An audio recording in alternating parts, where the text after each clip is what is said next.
بھلا تم کو ڈھانپ لینے والی یعنی قیامت کا حال معلوم ہوا ہے؟ اس روز بہت سے چہرے یعنی لوگ ذلیل ہوں گے، سخت محنت کرنے والے تھکے ماندے دہکتی آگ میں داخل ہوں گے. ان کو ایک کھولتے ہوئے چشمے کا پانی پلایا جائے گا. ایک سخت خاردار جھاڑی کے سوا ان کے لیے کوئی کھانا نہیں ہوگا جو نہ مفید غذا بنے اور نہ بھوک میں کچھ کام آئے. بہت سے چہرے یعنی لوگ اس روز شادماں بھی ہوں گے، اپنی محنت کے بدلے پر خوش. بہشت بری میں وہاں کسی طرح کی لغو بات نہیں سنیں گے. اس میں چشمے بہ رہے ہوں گے، وہاں تخت ہوں گے اونچے اونچے اور کٹورے قرینے سے رکھے ہوئے اور گاؤ تکیے قطار کی قطار لگے ہوئے اور نفیس مسندیں جگہ جگہ بچھی ہوئی.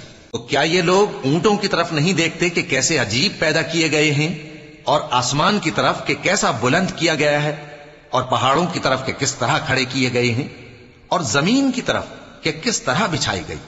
پس اے نبی صلی اللہ علیہ وآلہ وسلم، تم تو نصیحت کرتے رہو کہ تم نصیحت کرنے والے ہی ہو، تم ان پر داروغہ نہیں ہو.